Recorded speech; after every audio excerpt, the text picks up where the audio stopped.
বলেন কোন দিন আপনি আপনার মুসলিম ভাইদের জন্য দোয়া করেছেন? এই জিনিসটা আমাদের আজকে কমে গেছে। নিজের জন্য তো অবশ্যই দোয়া করবেন, কিন্তু তাদের জন্য কি করবেন? দোয়া করবেন।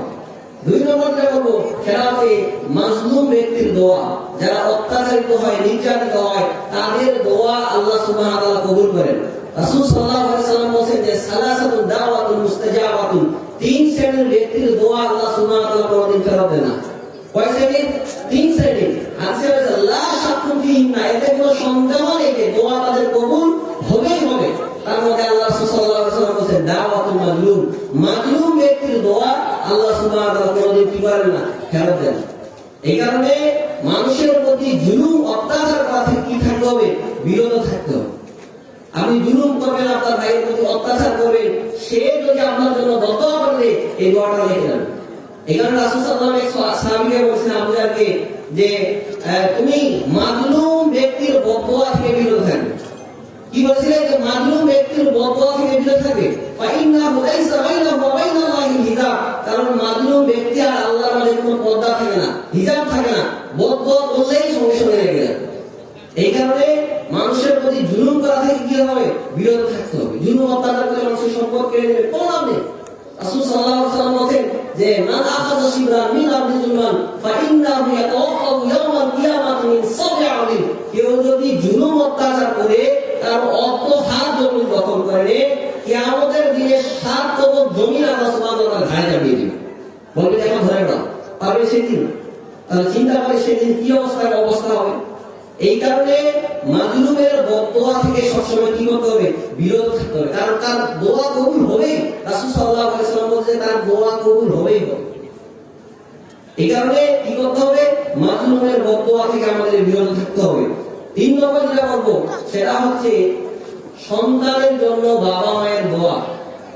বাবা মা যদি সন্তানের জন্য দোয়া করে, এই দোয়াটা কি হয়? কবুল হয়। এই দোয়াটা কি করা হয় না? ফেরত দেওয়া হয়। এই কারণে সন্তানের জন্য সবসময় কি করবে? দোয়া করবে, তাদের জন্য বদদোয়া করবে না। বদদোয়া করলে লেগে যাবে এমন একটা অবস্থা। সন্তানকে সবসময় কি করতে হবে? দোয়া দিতে হবে। রাসূল সাল্লাল্লাহু আলাইহি ওয়াসাল্লাম এই কারণে বলেছেন যে তোমাদের সন্তানদের জন্য তোমরা কোনদিন বদদোয়া দিবে না। সন্তানদের জন্য কি করবে না? বদদোয়া দিবেন না।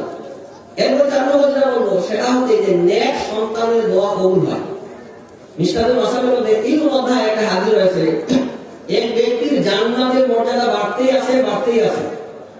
তো ওই ব্যক্তি আল্লাহ সুবহানাহু ওয়া তাআলাকে বলেন ইয়া রাব্বি আন্না লাকি হাদা, হে রব জান্নাতে আমার মর্যাদা কেন এত বেশি বাড়তে আছে? তো সেই ব্যক্তিকে আল্লাহ সুবহানাহু ওয়া তাআলা বলেন যে ইস্তাগফারি ওয়া লাকালা, তুমি দুনিয়াতে একটা নেক সন্তান রেখে এসেছিলে, এই সন্তান তোমার জন্য দোয়া করতেছে, যার কারণে জান্নাতে তোমার মর্যাদা বাড়তে আছে। সুবহানাল্লাহ। চিন্তা করেছেন? তাহলে আপনাকে দুনিয়াতে কি রেখে যেতে হবে? নেক সন্তান রেখে যেতে হবে। সন্তান যদি এইরকম হয় যে সবসময় নেশার উপরে থাকে, গাঁজা কর, সিগারেট কর, ইয়াবা কর, এইরকম যদি হয়, আর তার জন্য যদি লক্ষ টাকা সম্পদ রেখে দেন, ওই সম্পদ সে রাখবে না।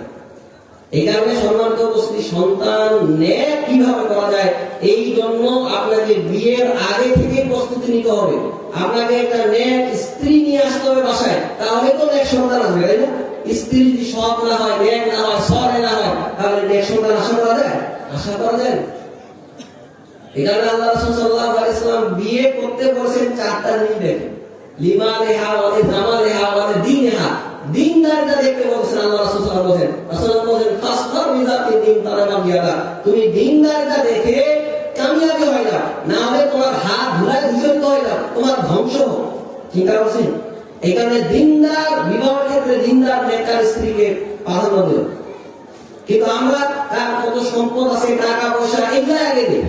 মেয়েকে বিবাহ দিচ্ছেন, ওই ক্ষেত্রে আপনি দেখতেছেন যে ছেলেরা চাকরি করে কিনা, তার বাপের সম্পদ কেমন আছে কিনা, এইরকম দেখতেছেন। মনে রাখবেন আপনার মেয়েটা আপনার কাছে আমানত, আল্লাহ সুবহানাহু ওয়া তাআলা। আপনি আমানত খেয়াল করতেছেন না, করতেছেন কিনা? এর জন্য আল্লাহ সুবহানাহু ওয়া তাআলা কাছে আপনাকে হিসাব দিতে হবে। কি মনে করেছেন আপনি? আপনি বেনামাজি একজন ছেলেকে যে 5 ওয়াক্ত সালাত আদায় করে না, দিনদার না, তার কাছে আপনি আপনার মেয়েকে বিবাহ দিচ্ছেন। কি জন্য? টাকা পয়সার জন্য, সম্পদের জন্য বিবাহ করে দিচ্ছেন। এর জন্য আল্লাহর কাছে আপনাকে হিসাব দিতে হবে। আপনি দায়িত্বশীল পিতা, আপনি দায়িত্বশীল ভাই। আপনার বাবা নাই, আপনি এখন নিজে দায়িত্বশীল। আর আপনি কি করতেছেন সে কিয়ামতের দিনে বলবে যে আল্লাহ আমি নিজে দিনদার ছিলাম, কিন্তু আমার বাবা আমার ভাই একজন বেনামাজি বেদিনদার, তার সঙ্গে আমার বিবাহ দিয়ে দিয়েছে। সেদিন আপনি কি হিসাব দিবেন বলেন? রাসূলুল্লাহ বলেন আলা কুল্লুকুম রাইন ওয়া কুল্লুকুম মাসউলুন আন রাইয়াতি, তোমরা প্রত্যেকে দায়িত্বশীল আর প্রত্যেকে তার দায়িত্ব সম্পর্কে জবাবদিহি করতে হবে। আমরা সেদিন জবাব দিতে হবে যে কেন আপনি একজন বেদিনদার সালাত আদায় করেন না। ইমামরা বলছে যে সালাত আদায় করা কাফের। রাসূলুল্লাহ বলেন যে মান তারাকা সালাতান মুতাআম্মিদান ফাকাদ কাফারা, যে ব্যক্তি ইচ্ছা করে সালাত ছেড়ে দিলে সে ব্যক্তি কাফের। তাহলে ওর সঙ্গে আপনি কেন বিবাহ দিচ্ছেন? এখানে দিনদার দেখবেন। রাসূল সাল্লাল্লাহু আলাইহি ওয়াসাল্লাম বলেন ইযা খাতাবা ইলাইকুম মান তারদাউনা দীনাহু ওয়া কুলকাহু ফাযাউইজুহু, তোমাদের কাছে যদি এমন প্রস্তাব আসে যার দিনদারিতা আছে, যার চরিত্র ভালো, ফাযাউইজুহু, তাহলে তুমি তাকে বিবাহ দিয়ে দাও। ফাইল্লাম তাফাল তাকুন ফিতনাতুন ফিল আরদ ওয়া ফাসাদুন আরিদ, আর যদি এটা না করো তাহলে সমাজের মধ্যে ফিতনা ফাসাদ বেহায়াপনা অস্থিরতা এটা বেড়ে যাবে। আজকে দেখেন বিবাহ শাদী মেয়ে নারীদের তাড়াতাড়ি না দেওয়ার কারণে আজকে জেনা বেবিচারে পুরা সমাজ সৈরা হয়ে গেছে, পুরা সমাজ সৈরা হয়ে গেছে। আপনার মেয়ে বিবাহ শাদী না দেওয়ার আগেই ভার্সিটিতে অন্য ছেলের সঙ্গে প্রেম প্রীতি করে বসে আছে। তাহলে কি করলেন বলেন? আপনার মেয়েটা যে আল্লাহ সুবহানাহু ওয়া তাআলা আমল ছিল, তাই আমলকে তো আপনি খেয়াল করেছেন। আসলে এটাই বলছেন যে তোমরা যদি বিবাহ শাদী না দাও, দিনদার ছেলে পেয়ে গেলেন, ভালো তাপসী মুত্তাকি ছেলে পেয়ে গেলেন, কিন্তু বিবাহ আপনি দিলেন না। তো আল্লাহ সুবহানাহু ওয়া তাআলা যদি না বিবাহ দাও তাকুন ফিতনাতুন ফিল আরদ, সমাজের মধ্যে ফিতনা ফাসাদ জেনা বেবিচার এটা বেড়ে যাবে। বিবাহ শাদী না হওয়ার আগে পেটে বাচ্চা বেড়ে যাবে। আজকে মুসলিম মেয়েরা দেখেন অমুসলিম ছেলেদের সঙ্গে দেখেন কি করে জেনা বেবিচার করছে, অমুসলিম ছেলেদের সঙ্গে আবাসিক ঘরে রেখে ওইখান থেকে জেনা বেবিচার করছে। এসব প্রকার মধ্যে আমরা আজকে পাচ্ছি কি জন্য? আমরা দিনদার ছেলের সঙ্গে দিতে নাই না বিবাহ। বিবাহ শাদীতে আমরা অনেক বেশি দেরি করতেছি যে না মাস্টার ডিগ্রি পাস করো, কলেজে গিয়ে পড়ালেখা করো, এইভাবে করতে করতে আমরা তার যে দিনদারিতা আখলাক ছিল এটা নষ্ট হয়ে যাচ্ছে। ভার্সিটিতে গিয়ে পিকনিকদার একজন ছেলে একজন মেয়ে একসঙ্গে লেখাপড়া করতেছে, একসঙ্গে তারা বাদাম খাচ্ছে, রানের মধ্যে শুয়ে আছে, তাহলে জেনা বেবিচার পারবে না? এই জেনা বেবিচার থেকে কি করতে হবে?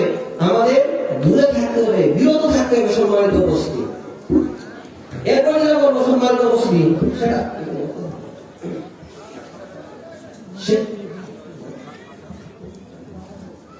তো যে কথা বলতেছিলাম যে যারা নেক পিতা তাদের দোয়া কবুল হয়, নেককার সন্তান তাদের দোয়া কবুল হয়। আপনি মারা যাবেন, এই সন্তান আপনার জন্য সদকায়ে জারিয়া হবে।